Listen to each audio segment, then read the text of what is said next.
What's up, Eva? It's your brother. Just want to let you know that I'm so proud of you. I wish I was there today to witness your speech and to witness one of your big days. I love you so much. I can't tell you how weird it is to know that you're about to graduate high school. You're about to go into college and do big things and conquer the world. And you're so ambitious and smart and beautiful. You're going to do awesome things. It just seems like yesterday that you were laying on Mom's bed asking you to grab you by the ankles and flip you over, make you do a backflip. And here you are now watching your videos of you being on the dance team and you being 17, 18 years old. You've grown up to be so smart and beautiful and fun. And I just miss those days of just laughing and joking around with you and seeing you laugh at all my jokes and make fun of Mom and Dad with me. And just drive to school and drive to church and all the memories that we had together. And I just want to let you know that I'm your biggest supporter all throughout life, whatever challenges you go through, whether it be through marriage or whether it be through college or whether it be through your job or whatever you're facing, I'm always going to be here for you. I'm always going to be here to pray for you and encourage you and be your best friend and laugh with you. And you are just such a good sister. Every time I come home, I'm so excited to come see you, wake you up and give you a hug and kiss you on the cheek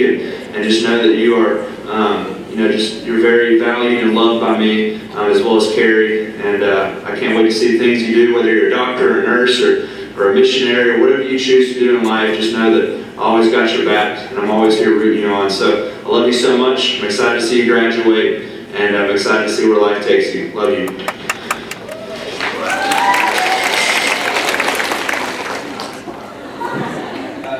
What Dane said, I mean, he pretty much covered it all. I can't think of anything else to say besides you. I love you. I'm so proud of you. I can't wait to see what God has in plan for the next chapter of your life. And I wish I was there to give you a big old hug right now. And I can't wait to get home and see you.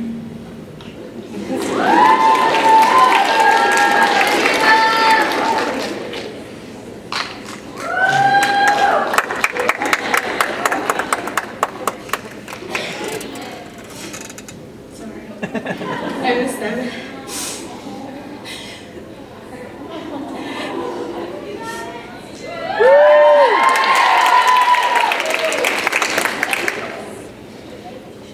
For those of you who don't know, I'm adopted from China. I was found abandoned outside of a medical center when I was 4 days old and taken to an orphanage in Sanshui, a village in southeast China. My name was Jia Zhifu, and if you ask me, I have no idea what that means. In China, when I was born, couples were only allowed to have one child, and they hope for a son because the boy is responsible for taking care of the parent when he gets older. Many couples are very disappointed when they have a girl. It may seem terrible to me that my birth parents abandoned me, but in reality, it was courageous of them. You see, it's illegal to abandon a child in China. However, it is legal to abort baby girls, and even encouraged in many places. Sadly, infanticide is still practiced, which is the crime of killing a child within a year of birth. I know that my birth parents wanted me to be adopted, but what they didn't know is that God had a family praying for me. I've always known I was adopted, and my parents always talked about getting me in China. But it wasn't until I was about 5 that I found out I had a birth mother. So one of my best friends and neighbors, Caleb, told me that babies came out of mommy's tummies. But I told him that he was crazy and that babies actually came from China.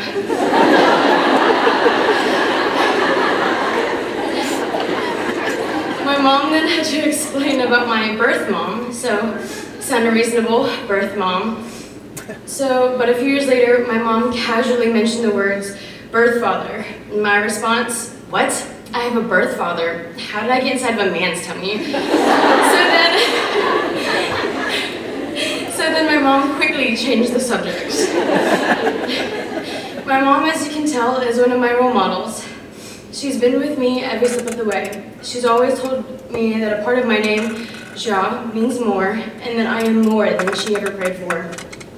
Before she adopted, she prayed to the Lord that as long as I love him and advance his kingdom, she wouldn't care what I looked like or where I came from. When she met me as a baby, she told me that I was so beautiful and that I was more than she ever hoped for. Although my parents here in the United States are so much more than I could ask for, I still want my birth parents to know that they didn't risk their safety to save me for nothing. I want them to know the gift of life they sacrificed to give me. So this is an open letter to my birth parents. Dear Mom and Dad, kind of. I'm sorry you couldn't have been there to see me grow up. You weren't there to see my first steps, to see me thrive in school, or to even see me struggle, like in friendships. And I'm sorry you weren't there to mentor or guide me. You weren't there to love and hold me. And you weren't there to support me in my dire time of need through my breakups and friendship issues. But you were there when I needed you most. You were there at the start. You were there when giving me life. You were there when deciding to keep me and to not abort me. And thank you for the gift of life.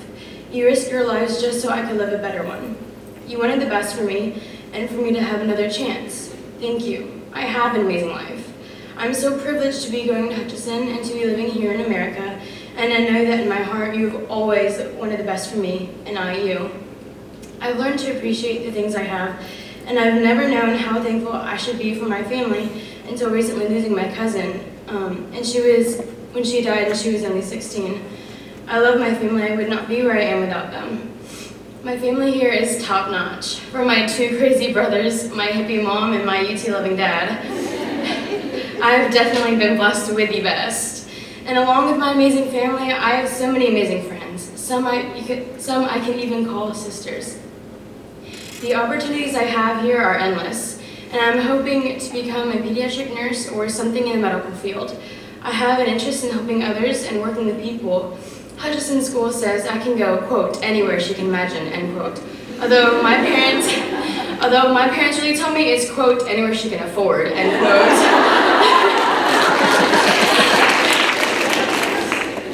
I hope one day I'm able to meet you both. I don't know your names and you don't know mine, but maybe we'll cross paths. I want you to know that my favorite color is purple, that I'm slightly more of a cat person than a dog, that I'm the youngest of 3 and I'm pretty spoiled, and that I'm trying not to take my life for granted. I have different regrets, but I would never want to change my choices. I am who I am because of the dumb decisions I've made and because of the choices I make. I want you to know that I'm trying to become independent, so don't worry about me. Don't worry if I struggle. Don't worry if I find obstacles in my path.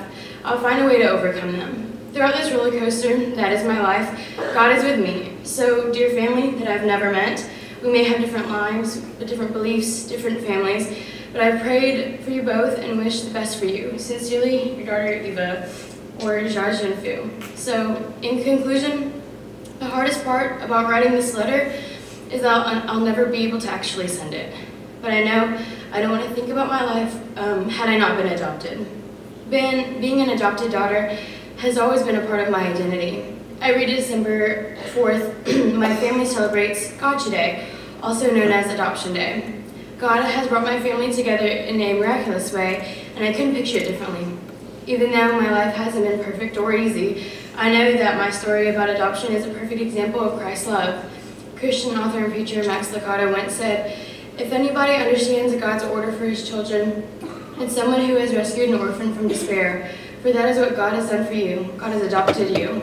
God sought you, found you, signed the papers, and took you home." Thank you.